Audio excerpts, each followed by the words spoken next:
What's up guys, welcome back to another video. This is my video of a leg day walkthrough of a squat day. So basically on a squat day I do squats, back extensions, leg extensions and single leg press and stuff like that. I basically just do legs and a little bit of like hitting glutes and lower back at the same time with spine development with the back extensions. Helps with deadlifts and squats and stuff like that. So I first started out with some squats. I just, I'm just warming up to my main set, which is like 110 kg. And with 110 kg, I pretty much just, I'm trying to kind of develop right now back to where I used to be at 120 kg, probably at this body weight even, or close with reps.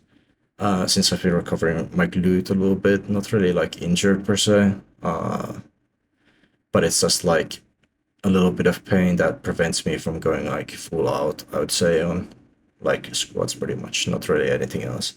I can kind of feel it everywhere, like on leg press or like if I use the leg specifically in a squat type of movement, like bending the leg, but it doesn't really prevent me from pushing necessarily other than on squats, since squats is kind of a very developmental movement that requires a lot out of legs and your whole body, so you're gonna need everything to function correctly to work. I'd say deadlifts are actually easier than squats in my opinion, in terms of like the amount of energy you have to push through and the amount of like willpower you need almost. In my opinion, I feel like the energy drain from squats is way higher than deadlifts. Like while deadlifts are very heavy for your body and you can push the weight on them really hard, it doesn't feel really as bad as squats in my opinion for your whole body.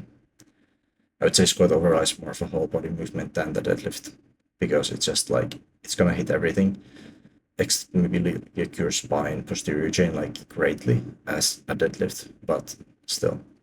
So that's pretty much my squats. I've been developing now okay since I've kind of recovered from my fake injury, and yeah.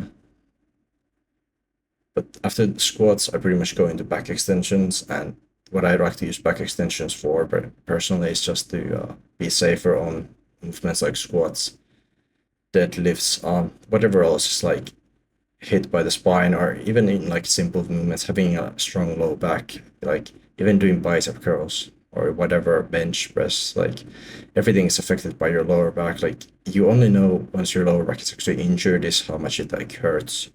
Even in like abs, it's very important. It's very important for a lot of movements to have a strong lower back, because your back is supporting you in everything every your day. It doesn't matter if you're like sitting, if you're running, whatever, like your lower back is always supporting you. So it's very important to have a strong lower back so you don't break it and you can actually be stronger in a lot of movements and have the support and stability. So then I move on to some leg press, and I've been progressing pretty good here, doing 100 kg, and with that 100 kg to about now like 120 kg or so is where I'm at. So I've had like a good sweet 20 kg. My body weight has gone up a little bit as well, from like 80 to 83 or so, more stable recently. And pretty much with these, I personally like to train like strength, and I prefer this movement overall over like a Bulgarian split squat. I kind of want to keep it a little bit more fun for me. I can do like split squats and reverse split squats, whatever. I did those for a while. And I've been kind of rocking with this, and it has been working for me.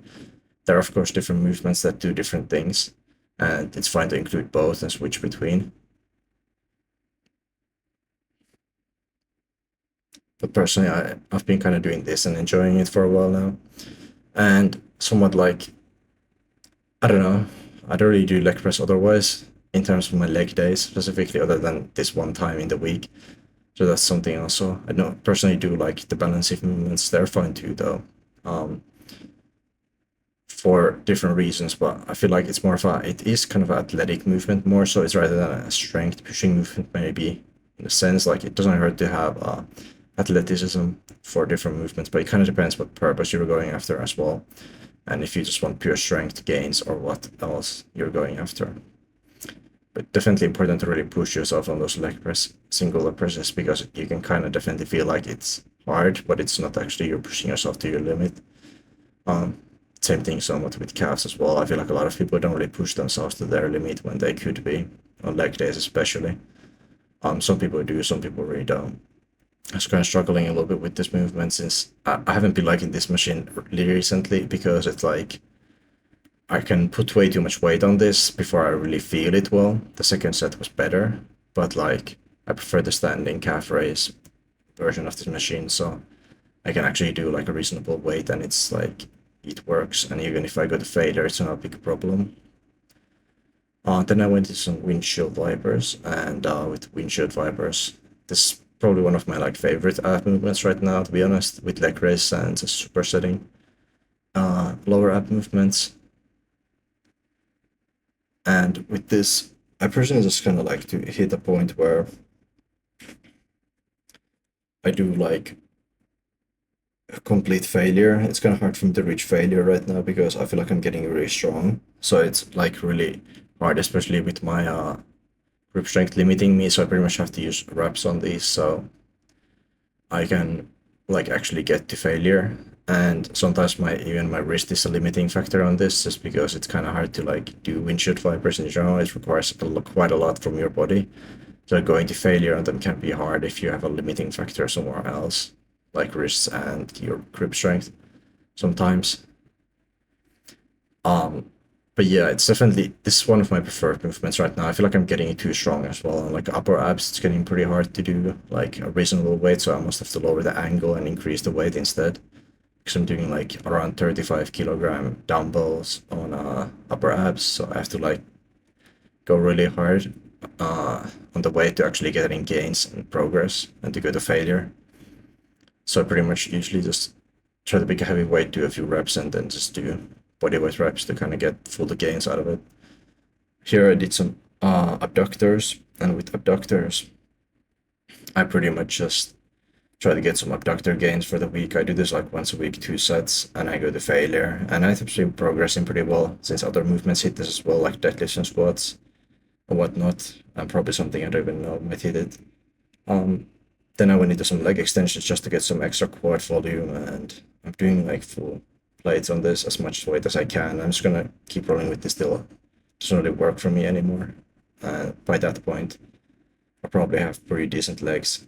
Um, since I can switch to my reps right now, I'm just doing around like usually 9 to 14 reps right now. And so once I get to like my rep points, that's still gonna go. Those gains are gonna go for a while before. And some machines have more weight than what this machine specifically offers to me. That's my leg day though.